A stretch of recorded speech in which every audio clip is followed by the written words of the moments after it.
Bismillahirrahmanirrahim. Assalamualaikum warahmatullahi wabarakatuh. Kaum muslimin dimana saja berada, pada kesempatan ini saya akan memberikan trik bagaimana cara agar bisa kita menghafal Al-Quran. Semua orang memiliki keinginan untuk bisa menghafal Al-Quran yang terdiri dari 30 juz. Di sini menghafal Al-Quran itulah sangat mudah, tetapi untuk menjaganya itulah yang sulit. Kaum muslimin yang semoga dirahmati Allah Subhanahu wa taala, khususnya bagi yang memiliki cita-cita untuk menghafal Al-Quran. Al-Quran di dalam satu juz itu terdiri dari 10 lembar.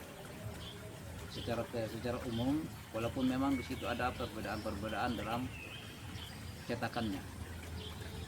Namun saya menyampaikan secara khusus bahwasanya dalam satu juz itu terdiri dari 10 lembar.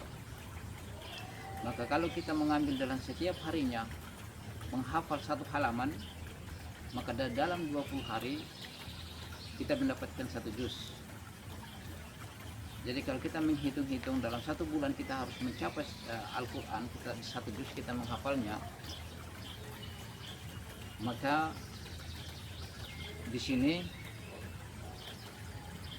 dalam 20 hari kita sudah bisa mendapatkan satu juz jika kita rutin menghafal satu halaman per hari dan kita harus konsisten.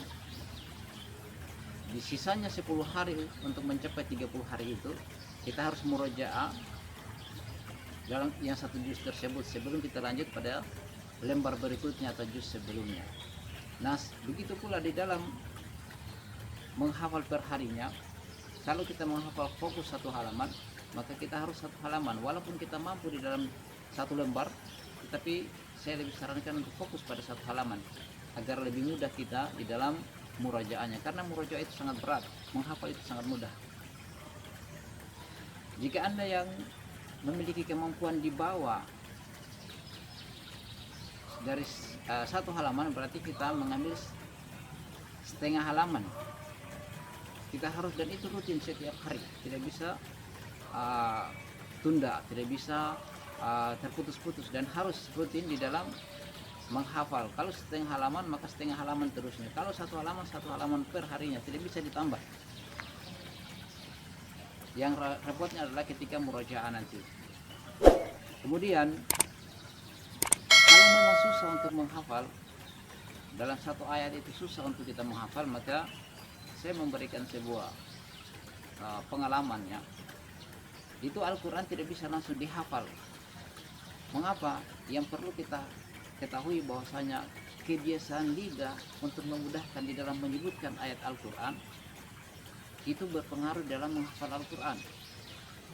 Makanya sebelum menghafal itu diperlancar lisan. Artinya dalam satu ayat itu dibaca 10 kali atau 20 kali, diulang terus. Bahkan ada yang sampai 50 kali menghafal Al-Quran, membaca dalam ayat itu berulang-ulang, sehingga kebiasaan lidahnya sudah bagus, maka dia mulai menghafal, dan begitu terus. Ketika sudah menghafal satu ayat, lupakan ayat yang pertama, pindah ke ayat yang kedua, dan fokus pada ayat kedua, dibaca sampai lancar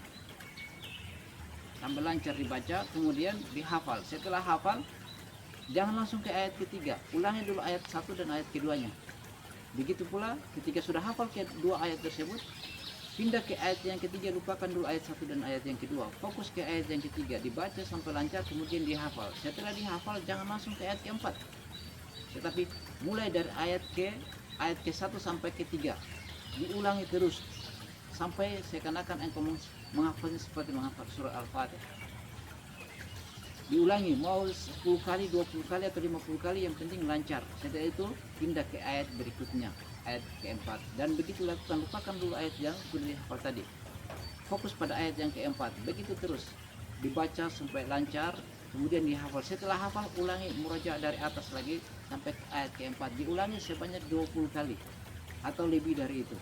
Kemudian ayat seterusnya dilakukan hal yang sama agar lebih mudah kita menghafal Al-Quran. Setelah itu kemudian ketika sudah hafal, jangan ditinggalkan, di murojaah minimal sebelum zuhur, setelah zuhur, itu harus dimurojaah terus agar tidak lupa, bahkan dipakai untuk sholat.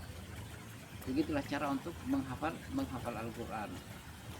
Kemudian ketika kaum muslimin yang semoga dirahmati Allah, jika Anda memiliki kendala di dalam menghafal Al-Quran, banyak-banyak istighfar kepada Allah Subhanahu wa taala.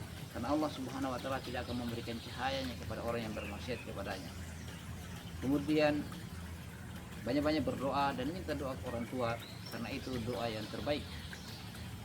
Demikian yang dapat kami sampaikan. Subhanakallahumma wa bihamdika asyhadu an la ilaha illa anta astaghfiruka wa atubu ilaik. Assalamualaikum warahmatullahi wabarakatuh.